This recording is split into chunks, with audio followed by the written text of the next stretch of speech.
The Lakers hope they got one of the sloppiest performances of the season out of their system. In the Lakers' 115-96 loss at Houston Sunday night, they committed 23 turnovers that resulted in 30 points for the Rockets. 8 of those turnovers came from LeBron, who made only 2 of 9 shots in the entire game. The Lakers also missed 17 three-pointers. Things were so out of whack for the Lakers that center DeAndre Ayton led them in scoring with 19 points, and he only played 2.5 quarters. Ayton was ejected in the third quarter for a flagrant foul. The Lakers lead the series 3-1. Game 5 in the best of 7 is Wednesday night at Crypto.com. For the second time in 3 years, no HBCU players were chosen in the NFL draft. The 3-day 2026 draft ended Saturday for the league's 32 teams. No HBCU players were selected in 2024. No debates, no speculation, just the info you need. That's your KBLA Sports Minute. I'm Ray Richardson on KBLA Talk 1580. Hi, I'm Zoe Williams, host of The Voice of Reason, weeknights at 7 p.m. here on KBLA Talk 1580, with a personal invitation for you to join me and Insight.me as we present The Healing Box, live at Inglewood's world-famous Miracle Theater, Saturday evening, May 23rd at 7 p.m. Look, I understand your attachment style has been running your life like a rogue algorithm, and nobody has had the courage to press pause. Until now, Dr. Bakoya McCall and yours truly are curating a night where clinicians, spiritualists, and an all-star panel of Black woman healers like Dr. Shalonda Sunshine Crawford, Dr. Jashana Johnson, and spiritualist Precious McGill will join some amazing spoken word artists and the legendary comedian Louis Dix to diagnose, disrupt, and heal your relational wreckage in real time. Listen, bring your trauma. As a matter of fact, bring your baby mama. No, bring your testimony. And if you're still texting your ex at 2 a.m., baby, you're not just invited, you're the target demo. Tickets are moving fast, so grab yours at themiracleinglewood.com before your dating history gets flagged as a pre-existing condition. That's themiracleinglewood.com. We'll see you there Saturday, May 23rd at 7 p.m.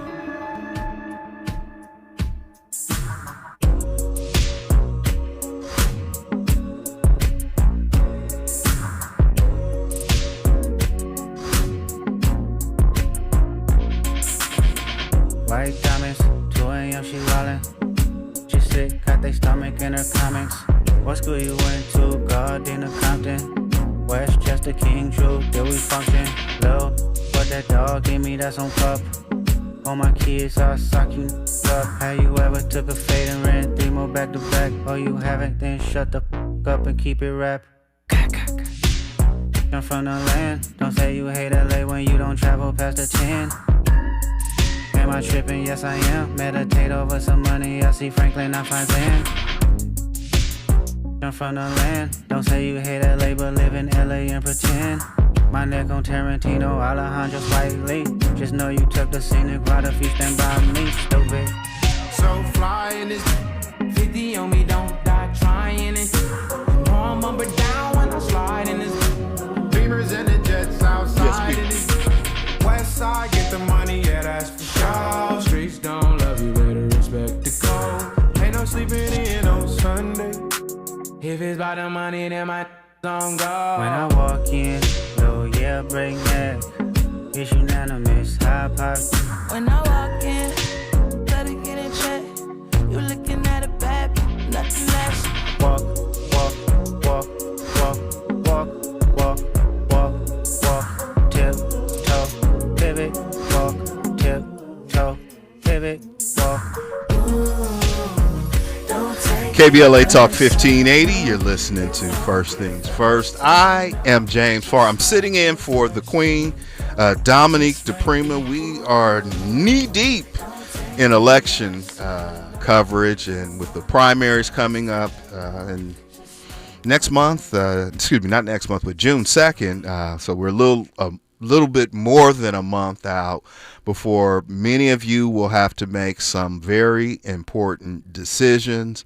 Earlier we had a candidate for LA County Sheriff, Chief Eric Strong, and now we're getting into the court, to the bench, right, to the courthouse, and looking at candidates who are running for different seats. And so we're going to do that this hour and the next hour. But right now I am joined by Justin Clayton, who is a candidate running in seat number 65, LA County Superior Court. He is a first-generation attorney and did his undergraduate work at the University of New Mexico, and then completed his law degree at, I want to say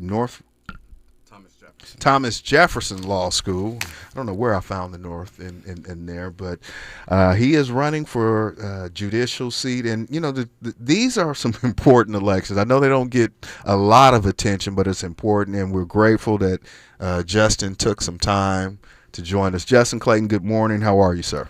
Good morning. I'm doing great. Thank you for having me. Absolutely. So we're gonna cut straight to it. Why?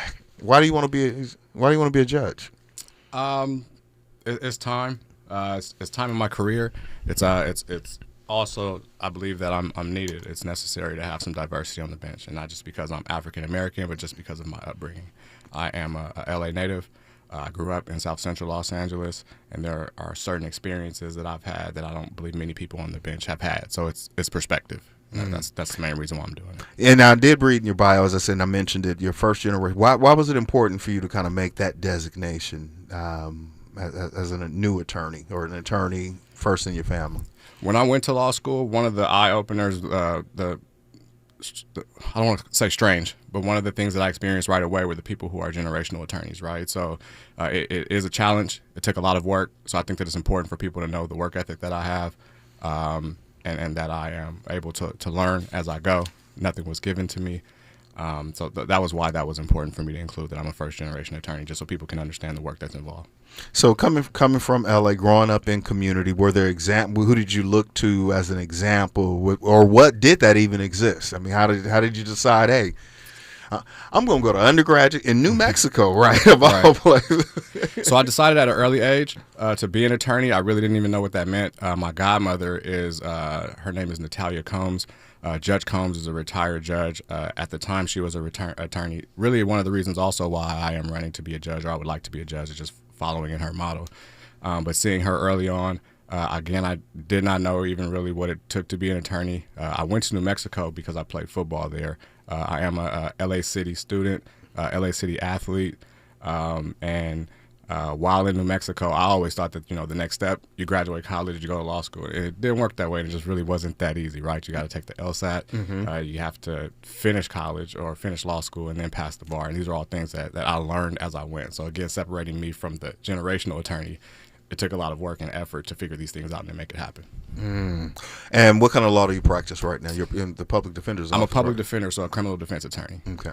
How does that inform you? I mean, that's it's not a huge leap, right? But it's a leap going from, one side of the aisle to the bench. How does being a public defender, a criminal attorney, inform you?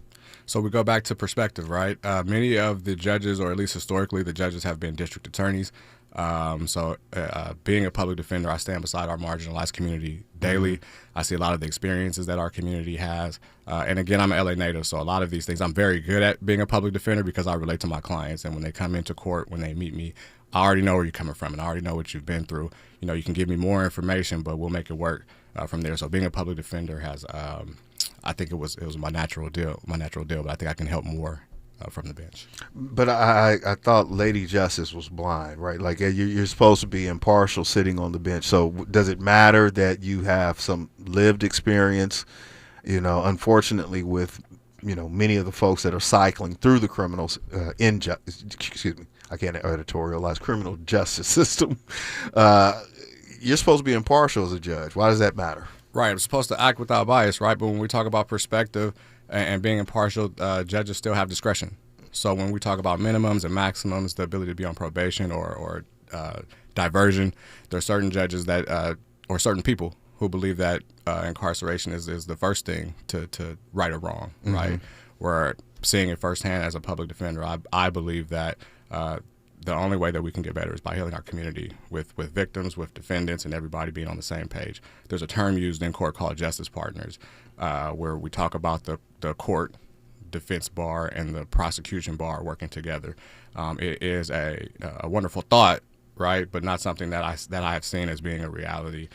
So I think that I would add to that being a reality as far as it being actual partners by adding the perspective from the defense bar. That's interesting. So as a judge, kind of what, and I don't think most people kind of understand. I mean, we hear the idea of a judge. We don't really know, other than sitting up on this dais, right, elevated. Perhaps people don't completely understand the role of a judge in the courtroom. I thought it was a referee. Am I wrong? Or that's fairly accurate. It's the attorney's job to state their positions, and it's the judge's job to make a decision on who they believe is correct. And if you're not correct, they have an appeals court to right your wrongs. I don't want to say that it's an easy job. It definitely takes a lot of work. It definitely takes a lot of courage. But that's ultimately what it is, calling the balls and strikes fairly. Now, I've been told that it's not advisable for attorneys to call out a judge because you may have to appear before that judge again with another case. So I won't ask you specifically about a judge that you've tried a case or been heard in front of, but can you kind of give us an example where you see your lived experience, you see perhaps what many in the community would say, this brother or sister, this person is getting railroaded, right? Like just kind of some of that just, what do they call it? Like the 13th juror, right? Like the judge kind of has his thumb on the scale. Have you seen any of that? I have seen that, and that's, again, where we talk about perspective and adding something different to the bench. Some people are set in their ways, so there are some judges that are, I'll say, rude, aggressive. I think that it's a very important deal. Bias, right? I think that it's a very important deal to be kind and to consider who's in front of you. And I think that's what's missing from the bench often is considering the life and what's going on with the person that's in front of you. You have someone who is on probation, and they've been on probation for 2 years. Where in California, misdemeanor probation is only supposed to be 1 year, but sometimes probation gets extended. So you have someone who's on probation for 2 years. They have all of these requirements. They satisfy most of their requirements, but now I have 9 out of 12 of my anger management classes complete. Why are we having this person come back a day from work, a day from their life, to complete these last 3 classes when they've been on probation for 2 years, no crimes committed? These are the situations where perspective matters, and it's so easy to say, nope, come back next month, come back next year. We're going to extend this probation so you can finish these 3 classes, but not paying attention to the impact that has on that human's life. Why? No, well, we kind of understand why. You know, if people are looking to get in touch with you, like how do they contact you? What's your contact information? You could reach me at clayton4judge@gmail. The 4 is the number, so clayton4judge@gmail. Social media, Instagram is also clayton4judge. My website is clayton4judge2026. The website, the 4 is spelled out though, so clayton4judge2026.com. Clayton for, and what part of LA did you grow up in? South Central Los Angeles, specifically on 50th and Main. I grew up on the east side. East side, okay. Not less distance, but not too far. All right. Right. All right. And family structure. What does that look like? Who is the whole Justin? Right. I mean, I come from a great family unit. That's the major reason for my success. I'm from a 2-parent household. My grandparents were involved in my upbringing. My aunt was involved in my upbringing. My sister's been by my side. My actual campaign team is family. My campaign manager is one of my high school football coaches. My fundraising chair is, I went to prom with her. One of my close friends is handling my media, and my sister's been acting as my treasurer. So again, it's a family unit. We're all giving a great effort to make this happen. I mean, you're out there. I checked out some of your social media, and I mean, you're definitely in community. Have you received any endorsements? I've received multiple endorsements. So I've been endorsed by the LA County Democratic Party. I've been endorsed by the Advanced Democratic Party. I've been endorsed by the Culver City Democratic Party. Multiple judges, the Sentinel endorsed me also, and attorneys as well. So I have received multiple endorsements. That's the voice of Justin Clayton. He is running for Los Angeles County Superior Court seat 65. I'm gonna give you. We got about a minute before we got to land this thing. I'm gonna give you that last minute to land this thing. Why your final appeal? Why should people Why should your constituents, why should the community vote for you? So Superior Court judge can be in your traffic court, they can be in your probate court, they could be in your family law court, they could be in your criminal court. There are multiple life decisions being made. So this is one of the more important elections.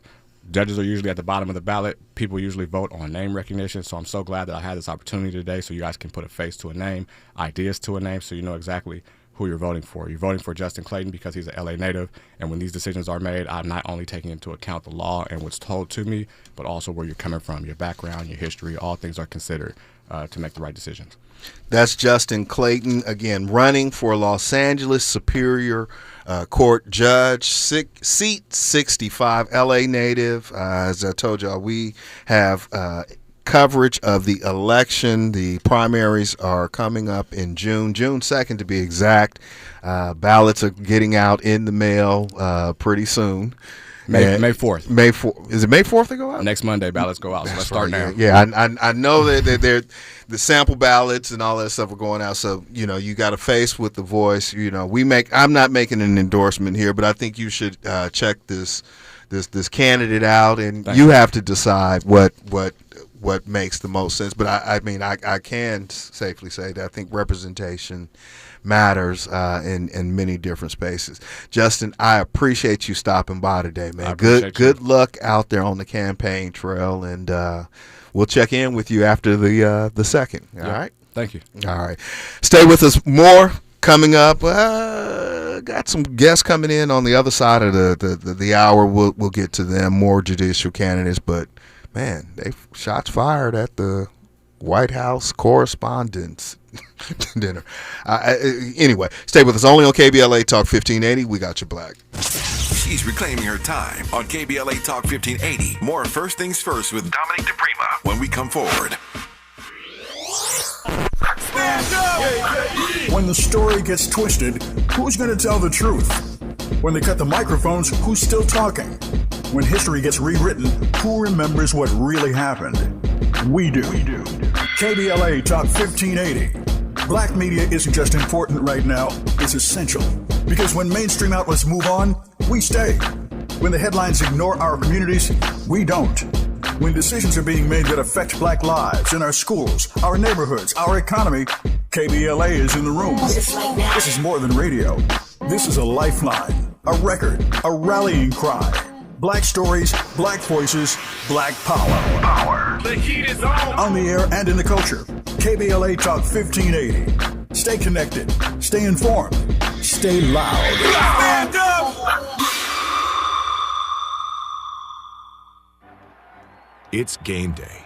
Are your moderate to severe Crohn's disease or ulcerative colitis symptoms keeping you from the action? Skyrizi, risankizumab Riza, could help you get back to the game. Skyrizi is proven to help people feel significant symptom relief, achieve remission, and visibly improve damage of the intestinal lining. Skyrizi is a prescription injection medicine for adults. Don't use if allergic to Skyrizi. Serious allergic reactions, increased infections, or lower ability to fight them may occur. Before treatment, get checked for infections and tuberculosis. Tell your doctor about any flu-like symptoms or vaccines. Liver problems leading to hospitalization may occur when treated for Crohn's or ulcerative colitis. Control is everything to me. Ask your doctor about Skyrizi, the #1 prescribed biologic in Crohn's and ulcerative colitis combined. Learn more at skyrizi.com or 1-866-SKYRIZI. Hi, I'm Zoe Williams, host of The Voice of Reason, weeknights at 7 p.m. here on KBLA Talk 1580, with a personal invitation for you to join me and Insight.me as we present The Healing Box, live at Inglewood's world-famous Miracle Theater, Saturday evening, May 23rd at 7 p.m. Look, I understand your attachment style has been running your life like a rogue algorithm, and nobody has had the courage to press pause. Until now, Dr. Pakoya McCall and yours truly are curating a night where clinicians, spiritualists, and an all-star panel of black woman healers like Dr. Shalonda Sunshine Crawford, Dr. Jashana Johnson, and spiritualist Precious McGill will join some amazing spoken word artists and the legendary comedian Louis Dix to diagnose, disrupt, and heal your relational wreckage in real time. Listen, bring your trauma. As a matter of fact, bring your baby mama. No, bring your testimony. And if you're still texting your ex at 2 a.m., baby, you're not just invited, you're the target demo. Tickets are moving fast, so grab yours at themiracleinglewood.com before your dating history gets flagged as a pre-existing condition. That's themiracleinglewood.com. We'll see you there Saturday, May 23rd at 7 p.m. The joint will be jumping. Ebony Repertory Theater, in association with Fig Street Films, brings you one of the most beloved musicals of all time. Tony Award winner, Ain't Misbehavin'. The soulful, swinging celebration of the music of Fats Waller. From the rollicking to the romantic, this show is pure magic, full of the songs that defined an era and the voices that'll make you forget everything else for a night. Foot stomping, heart stirring, unforgettable. Don't miss Ain't Misbehavin' at the Nate Holden Performing Arts Center, starring Lettucey, directed by Ren T. Brown. This is the night out you've been waiting for. Tickets are going fast, so don't wait. Grab yours now at ebonyrep.org or call the box office today at 323-964-9766. Ebony Repertory Theater, bringing the culture, keeping the legacy alive. Ain't Misbehavin' runs May 21st through June 8th at the Nate Holden Performing Arts Center. Get your tickets now. The conversation continues right now with Dominic DePrima on First Things First.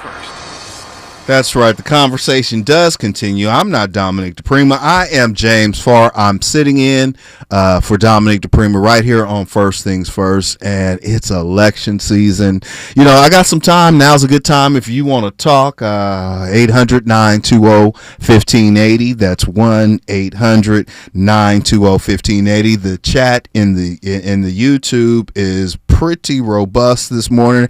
I see y'all, but as you can see, I'm not quite as talented as Dominique. I can't walk and chew bubble gum, and so I'm trying to bounce back and forth between the chats as well as the in-studio guest that we had this morning. Again, 800-920-1580. I would love to hear from you. Let me know what you thought about Chief Eric Strong, candidate for LA County Sheriff, as well as we just heard from Brother Justin Clayton, who is running for LA County Superior Court, seat 62.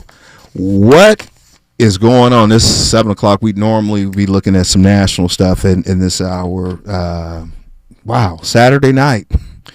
White House Correspondents' Dinner, shots fired, manifestos published, Trump boasting that he's, essentially, I'm paraphrasing, he's getting used to these things, but, I just don't know, and we're going to talk hopefully tomorrow with Dr. Nicordelai Corte, our KBLA chief White House correspondent, who was actually at that dinner. If you've looked at the at that event, amongst those 2,500 people who were in attendance at the White House Correspondents' dinner. But wow, I in my lifetime, and God forbid, and hopefully no one else can trump me on this, but Trump. I just said Trump. Hope no one else can outdo me this. But I mean, is it me, or does this president seem to attract violence in a way that perhaps haven't seen with previous presidents? I mean, I'm old enough to remember the assassination attempt on President Reagan and James Brady, his secretary, that was hit and both of them nearly fatally wounded, but certainly James Brady had some more life-sustaining injuries and altering injuries, I should say, not sustaining. But I mean, that's it. Of course, political violence, there's no space or place for political violence. I'm not advocating for violence. I don't think that is a solution. Although some people would rather not have this president, I don't think that's the way to deal with it. But I mean, first we thought it was a hoax, just before the election 2 summers ago.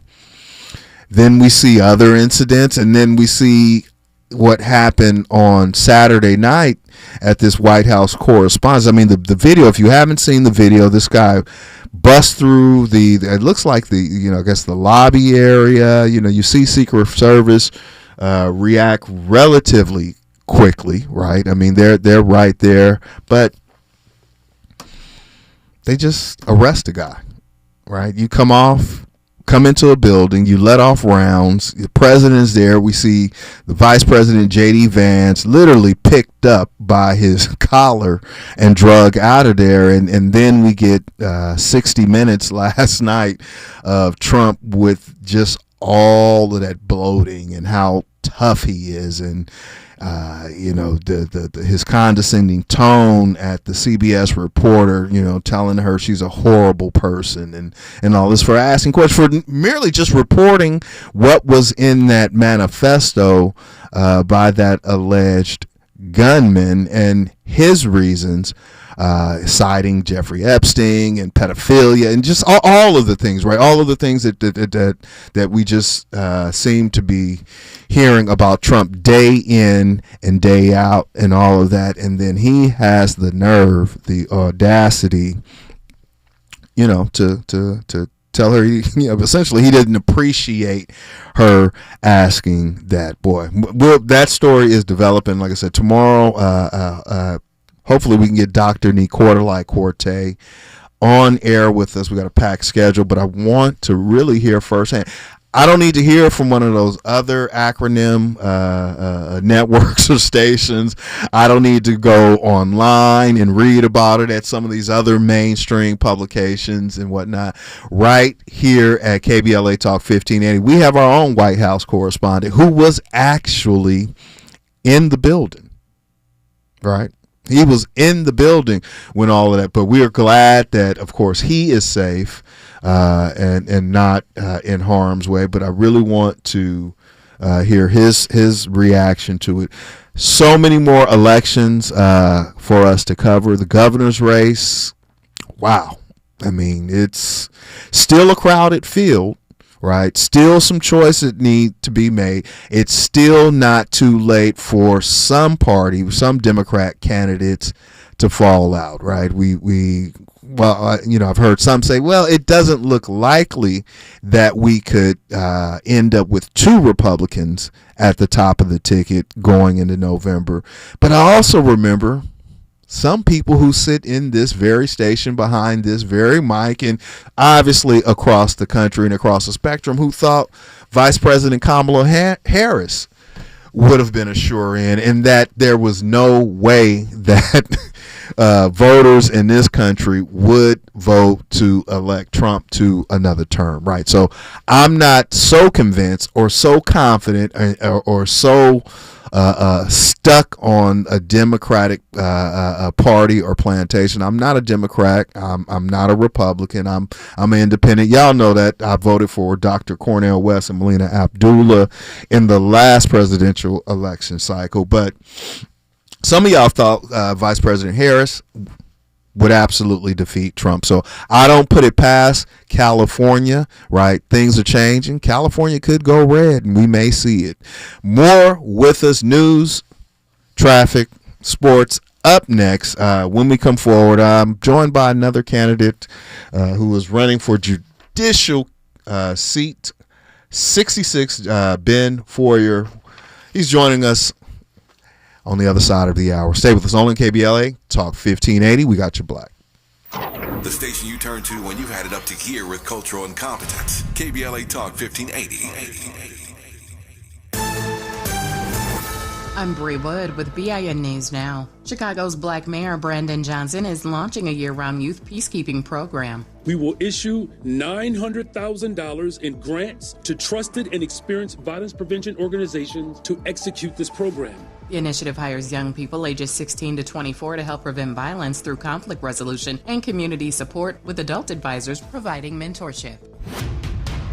Conservative commentator Candace Owens is denying claims of a security threat tied to a controversial event at the University of Georgia. Owens says the UGA chapter leader resigned over internal issues and calls reports of safety concerns surrounding Erica Kirk's appearance pure fiction.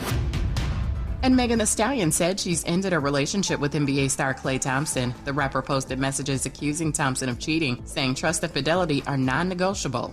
Get BIN News Now on demand 24/7 on the iHeartRadio app.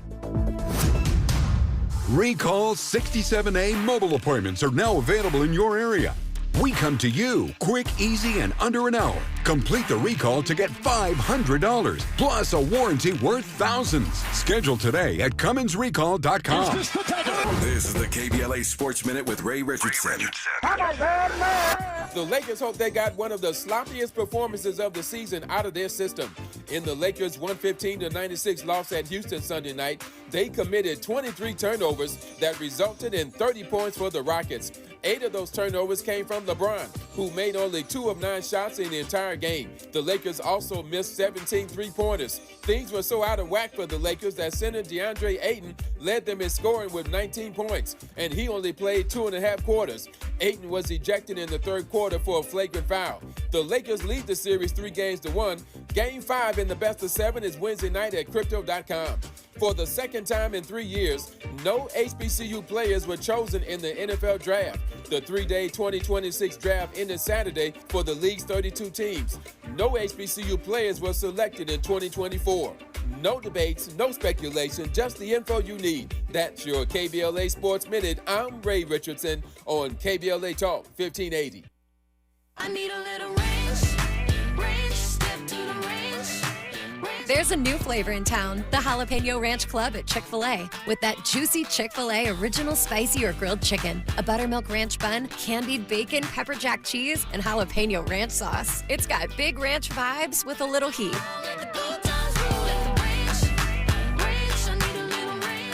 Chick-fil-A's new Jalapeno Ranch Club, available for a limited time only. Order ahead on the Chick-fil-A app.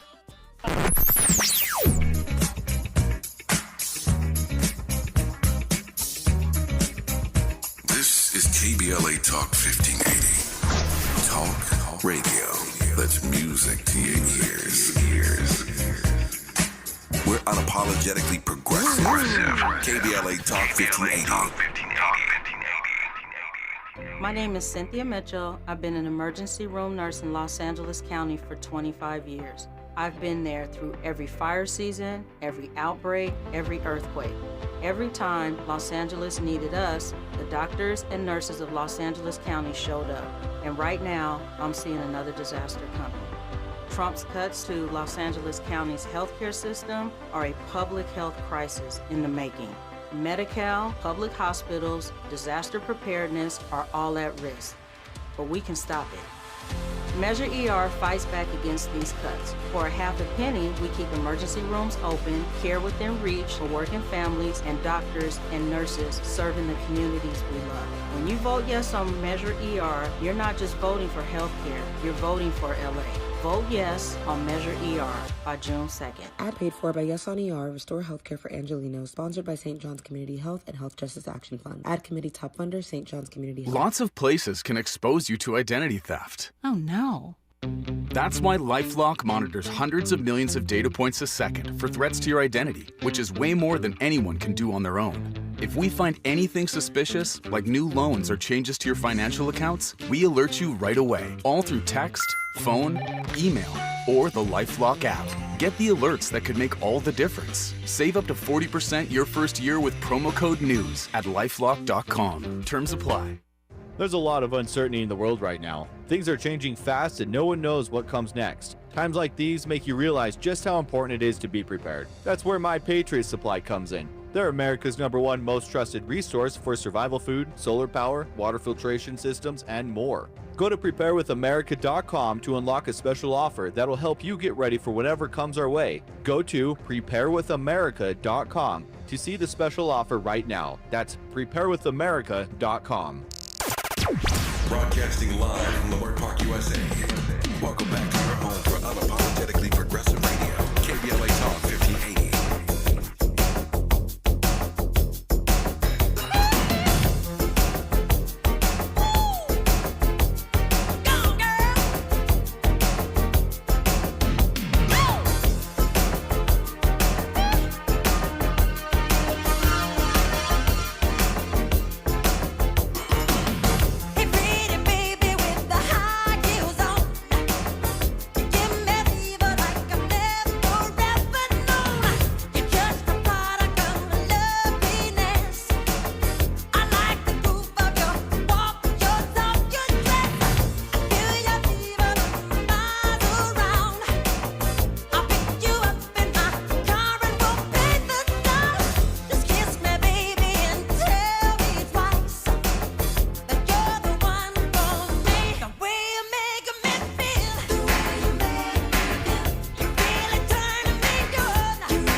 KBLA Talk 1580. You're listening to First Things First. I'm James Farr. I am sitting in for Dominique DePrima all week, bringing you candidates. Election season, we're in that cycle, right? It is fully afoot.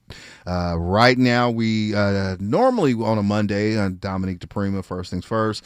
It'd be Mindful Monday. We would have just heard from Sahara Ali, getting our minds and our intentions set, but on a different schedule this week. Because why? Because these elections are important.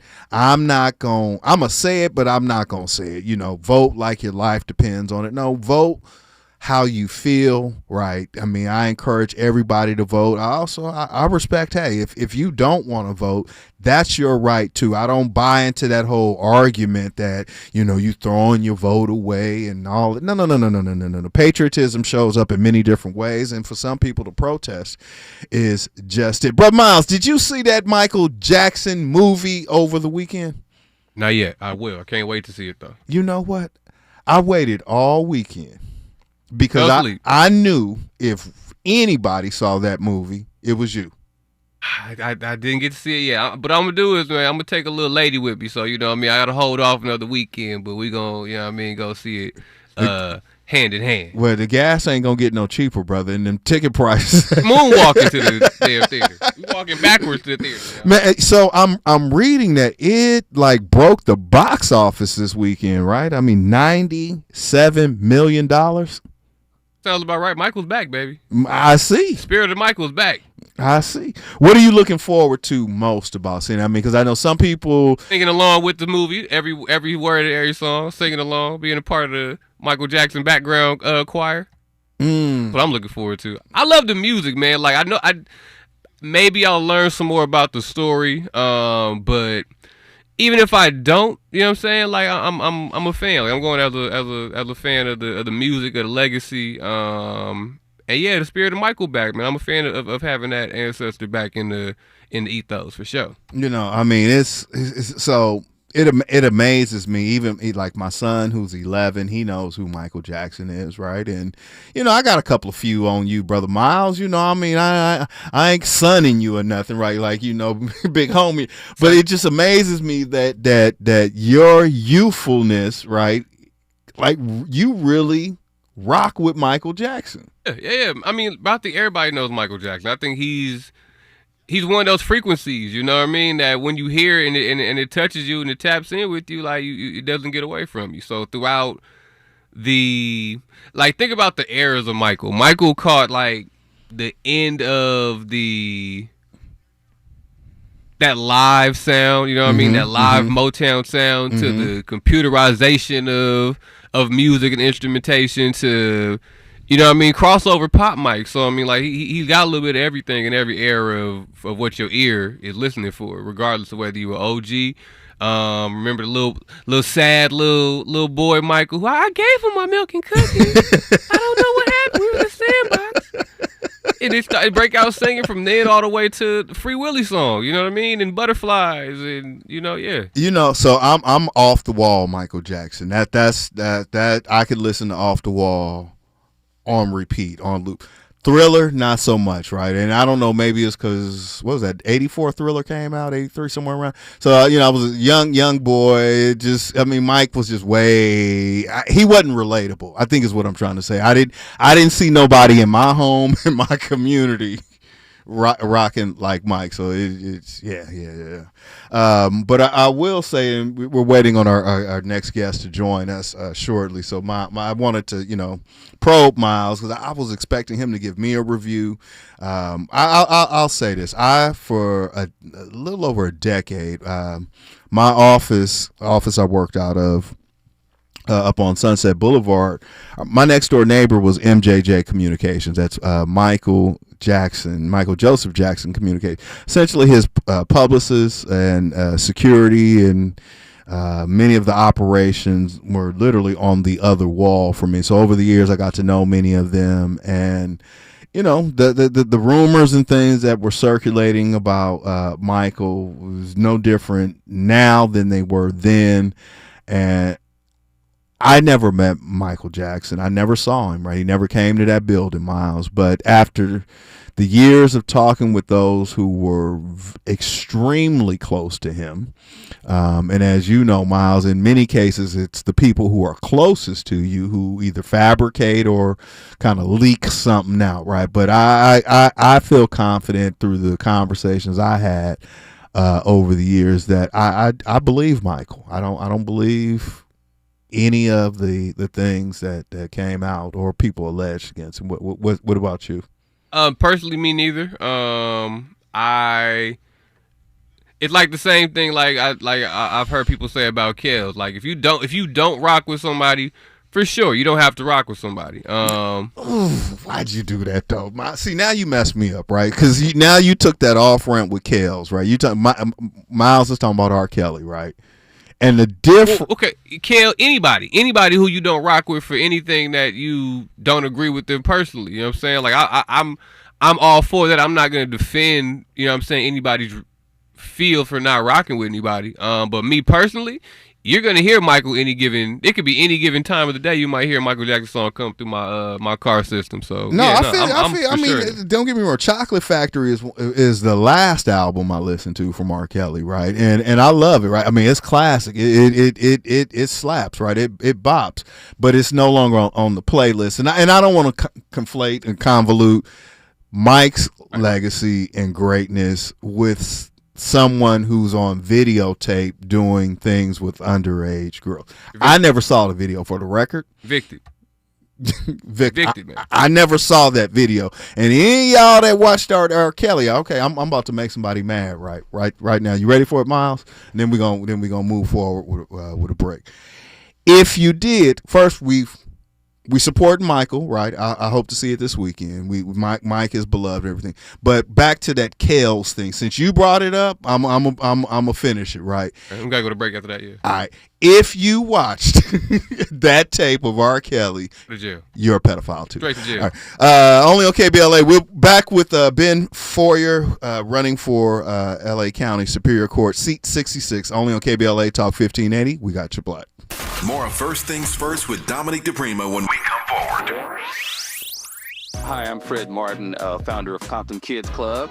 I just want to talk about the authenticity and tell y'all about my homeboy, Tom Steyer. Tom is a rock star. When I met him, Tom gave a grant to schools in San Francisco. All the kids were on probation.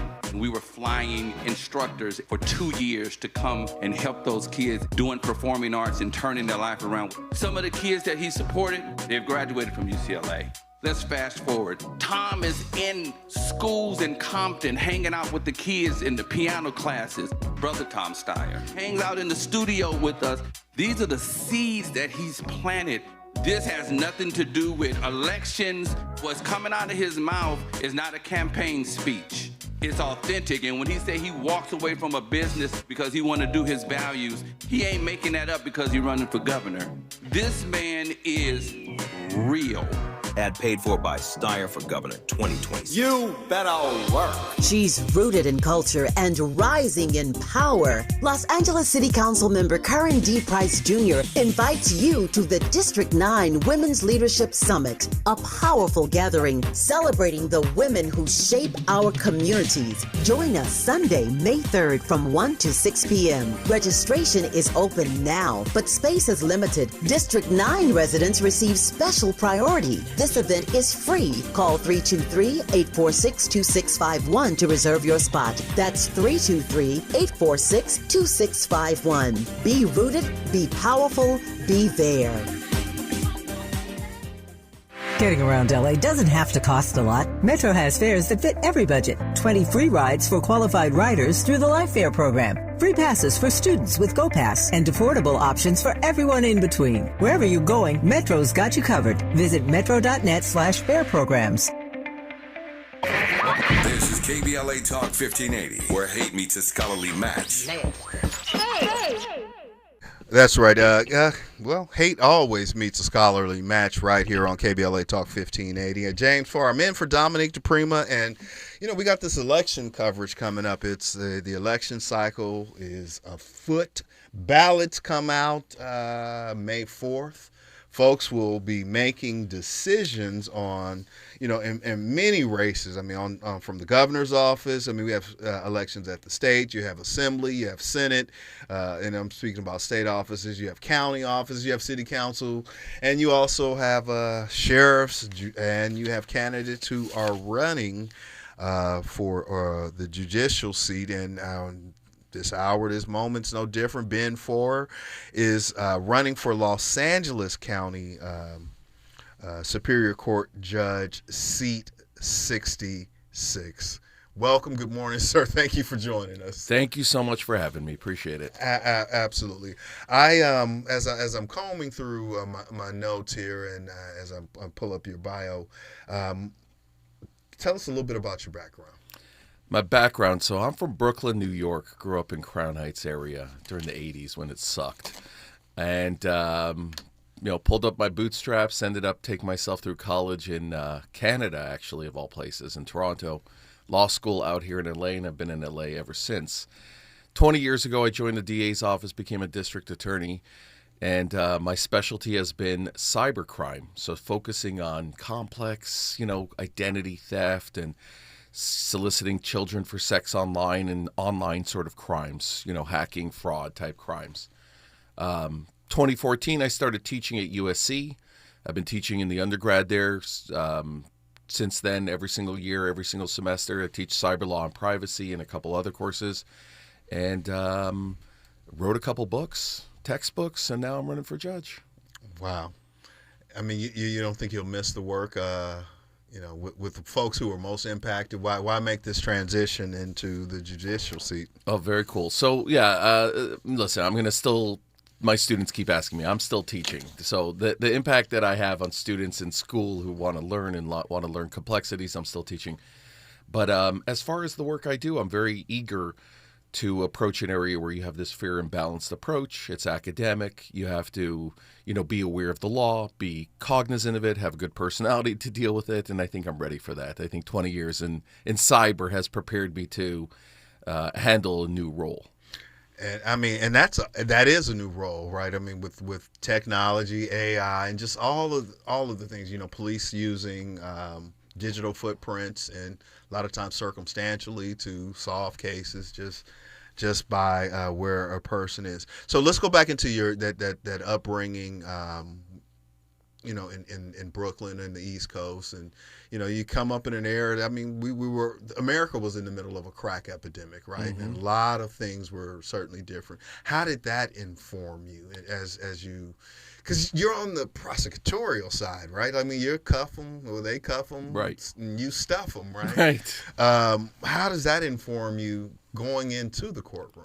Well, I actually think it gave me a really good balance and a good, healthy balance. Interesting thing, you grow up with that and you see it and you have friends with it. who are dealing with these things. I think you gain a greater insight and sympathy even towards some of the individuals. So I always prided myself on being a very open-minded, holistic sort of prosecutor, because I remember when I was in juvie, we all have to do juvie for a year, and I'd go to my boss and I'd be like, I can't prosecute this kid. He'd be like, why not? Because I did that. Mm-hmm. But I don't mean I can't. When we say we have to be cognizant of the consequences. Listen, I was a little street rat, back in the day with my buddies who were troublemakers, and we pulled ourselves together. Mm-hmm. We got to see that there are kids who can pull themselves. So I definitely think it informed my outlook, the manner in which I prosecute, and the thoughtfulness in which I prosecute, for sure. Judges have discretion. Mm-hmm. I mean, but they're all supposed to be impartial and not biased, right? I mean, is that possible to do? I think so. Look, I come from an interesting family, actually. So I have a cousin, a judge in Philly, Lois Farr. There's a lot of articles written about her many years ago. Lois was a judge in Philly who had a young black kid who was convicted of robbery, and at the time it was a 5-year mandatory minimum, and she refused. She's like, this kid's getting probation. The Pennsylvania Supreme Court ordered her to impose the 5 years, and she still said no and had to resign from her judgeship in order to stand by her principle. So I come from a family like that. My great uncle, I love to talk about my great uncle. It's on my website. My great uncle was Joe Farr. Joe Farr is the unknown civil rights attorney who did everything. Desegregated Washington, D.C., took several really important civil rights cases, especially among black and African American in the country, and saved several people's lives as a result of it, or many people's lives. So I come from that sort of family, legacy of I think judicialness, thoughtfulness. No money though; they left me nothing. They just left me a legacy. But I come from that sort of family, and I think that's very much informed my outlook and how I do things.